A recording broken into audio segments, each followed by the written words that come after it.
வணக்கம் ஃப்ரெண்ட்ஸ். இன்றைக்கி நம்ம இடியாப்பம் வந்து ஸ்வீட்டாகவும் இந்த புளிப்பு தன்மையோடு சேர்ந்த ஒரு இடியாப்பமும் சாப்பிட்லாம் வாங்க. அதுக்கு நான் இடியாப்ப மாவு எடுத்துருக்கேங்க, ஒரு கப்பு. இடியாப்ப மாவு இல்லைன்னா ஒரு பச்சரிசி மாவு கூட வெறும் வானலில் வறுத்துட்டு எடுத்துக்கலாங்க. அது கூட கொஞ்சம் உப்பு போட்டுக்கலாங்க, 1/4 ஸ்பூனு. ஒரு 1/2 ஸ்பூன் நல்லெண்ணெய் போட்டு அதை முதல்ல மிக்ஸ் பண்ணிடலாங்க. அது உப்பு நல்லா எல்லா இடத்துலையும் கலர்ற மாதிரி மிக்ஸ் பண்ணிவிட்டு, அது கூடவே வந்து நல்லா கொதிக்கிற தண்ணிங்க, நல்லா தண்ணி சலசலன்னு கொதிக்கிற தண்ணி எடுத்து நம்ம அதில் கொஞ்சம் கொஞ்சமாக போட்டு மிக்ஸ் பண்ணிக்கலாம் பாருங்கள். நல்லா பொறுமையாக மிக்ஸ் பண்ணலாங்க. அப்படியே வெண்ணெய் மாதிரி ஆகிடுங்க அந்த மாவு வந்து.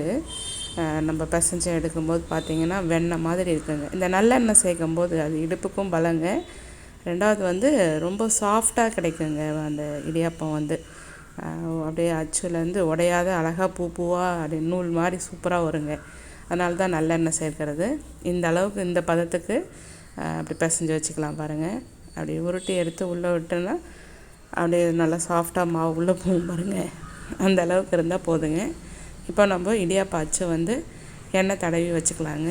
நல்லெண்ணெய் தடவிட்டு உள்ளேயும் அந்த வெளிப்புறத்துலேயும் நல்லா தடவிடலாம், மாவு ஒட்டாமல் இருக்குங்க. அதில் தடவிட்டு நம்ம அந்த மாவை எடுத்து அது உள்ளே நல்லா ஒரு இப்படி இந்த மாதிரி நீட்டு வாக்கில் பண்ணி ரோல் மாதிரி பண்ணி உள்ளே விட்டோன்னா அழகாக போயிடுங்க அது உள்ளார. அதுக்கப்புறம் நம்ம இட்லி சட்டியில் எடுத்து நம்ம இட்லி பானையிலேயே வச்சுக்கலாம் பாருங்கள். இன்றைக்கி அதில் நல்லா எண்ணெய் தடவிடலாங்க அந்த இட்லி தட்டில். நான் இன்றைக்கி சின்ன சின்ன இது தாங்க இடியாப்பம் மாதிரி போடுறேங்க அந்த இட்லி சைஸுக்கே. அதனால் அதுலேயே அப்படியே பிழிஞ்சிக்கலாம் பாருங்கள். சின்ன சின்னதாக அழகாக வந்துடுங்க. நம்ம பெரிய அந்த தட்டில் கூட வச்சு போட்டுக்கலாம். நான் இன்றைக்கி வந்து அந்த சின்ன சின்னதாக போட்டுக்கிட்டேங்க. இது மாதிரி எல்லாத்தையும் நல்லா அழகாக பிழிஞ்சு எடுத்துக்கலாம் பாருங்கள்.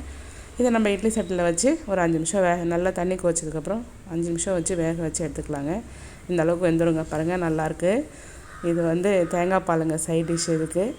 இதை வந்து நம்ம எலுமிச்சை சாதம் பண்ணோம் இல்லைங்களா, கடாயில் எண்ணெய் விட்டு கடுகு உளுத்தம்பருப்பு கடலைப்பருப்பு எல்லாம் பெருங்காயெல்லாம் போட்டு லெமன் பிழிஞ்சு விட்டு இந்த இடியாப்பத்தை அதுலேயும் பிரட்டி எடுத்தோன்னா அதுவும் சாப்பிட சூப்பராக இருக்குங்க.